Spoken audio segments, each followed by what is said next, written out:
आपका स्वागत है।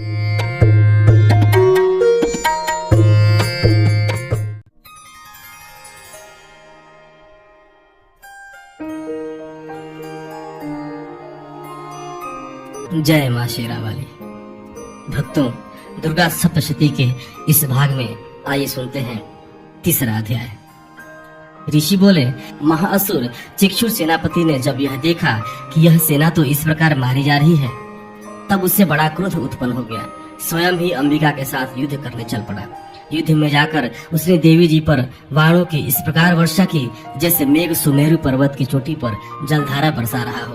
तब देवी ने उसके बाण समूह को खेल खेल में ही काट दिया। फिर बाणों द्वारा उसके सारथी घोड़ों को मार डाला। फिर झटपट उसका धनुष और ऊंचा लहराती ध्वजा काट कर गिरा दिए। जब उसका धनुष कट चुका, तब अपने बाणों से उसके अंग विंध डाले, जिससे सारथी एवं घोड़े मर चुके थे और धनुष भी कट चुका था। तब वह बिना रथ पैदल ही तलवार ढाल लेकर देवी की ओर दौड़ा। तेज तलवार से सिंह पर प्रहार कर दिया। फिर देवी की वाम भुजा पर बड़े जोर से प्रहार किया। हे राजन, जब ही उसकी तलवार देवी की भुजा पर पहुंची, तभी टूट गई। फिर तो असुर ने क्रोध से आंखें लाल करके शूल पकड़ लिया। भद्रकाली जी पर उस दैत्य ने वह शूल डाल दिया। वह शूल इस प्रकार चमका जैसे कि आकाश से सूर्य मंडल गिर रहा हो।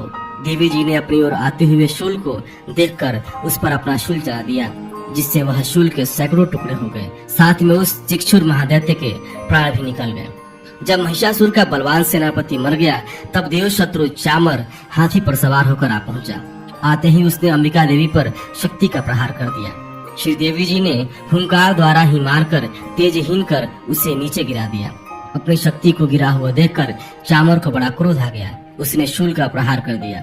शूल को भी देवी जी ने बाणों द्वारा टुकड़े टुकड़े कर डाला। तब सिंह भी उछलकर हाथी के मस्तक पर चढ़ बैठा। तब फिर दैत्य के साथ भुजा युद्ध करने लगा। वे दोनों परस्पर लड़ते लड़ते उस हाथी से नीचे पृथ्वी पर आ गए। भयंकर प्रहारों से परस्पर युद्ध करने लगे। तब बड़े वेग से सिंह ऊपर को उछला। ऊपर आकाश से नीचे की ओर गिरते गिरते पंजों के प्रहार से दैत्य चामर का सिर धड़ से अलग कर डाला। देवी जी ने शिला एवं वृक्ष आदि से युद्ध में उदग्र को मार डाला। फिर कराल को भी दांत, मुक्का एवं थप्पड़ों के प्रहार से मार गिराया। क्रोध परिपूर्ण देवी ने गदा की चोटों से उद्दत को चूर चूर कर दिया।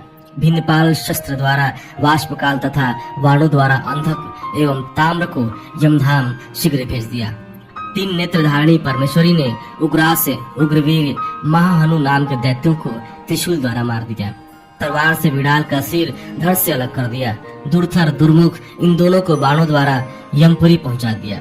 इस प्रकार अपनी सेना का नाश होता देखकर भैंसा रूप बनाकर महिषासुर उन गढ़ों को डराने लगा।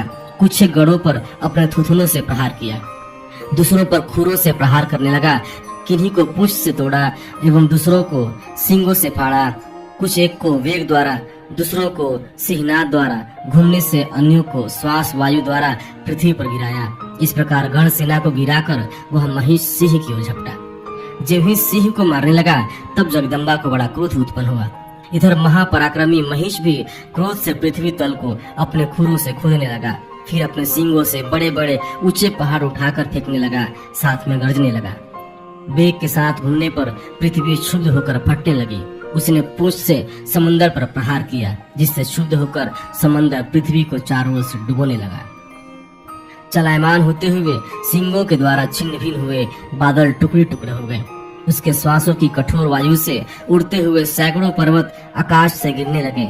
इस प्रकार क्रोधपूर्ण उस महादैत्य को अपनी ओर आता देखकर चंडिका उसे मारने के लिए क्रोध में आ गई। उपी चंडिका ने उसकी ओर पाशा फेंका।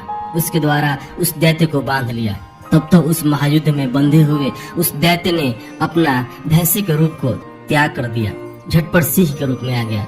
जब ही चंडिका उसका सिर काटने लगी, तब तो वह तलवार हाथ में लिए पुरुष दिखाई देने लगा। तब शीघ्रता से तलवार ढाल वाले उस पुरुष को अपने बाणों से देवी ने बिंध डाला। तब वह एक बड़ा हाथी हो आया। अपने सूंड से उस महान सिंह को खींचा, फिर गरजने लगा। उसके खींचते समय अपनी खंग के द्वारा देवी ने उसके सूंड को काट दिया। फिर वह महादैत्य भैंसे के रूप में आ गया। इसी प्रकार चराचर त्रिलोक को सताने लगा। उस समय जगत माता चंडिका क्रोध में आकर फिर उत्तम मधुपान करने लगी और लाल लाल नेत्र करके हंसने लगी।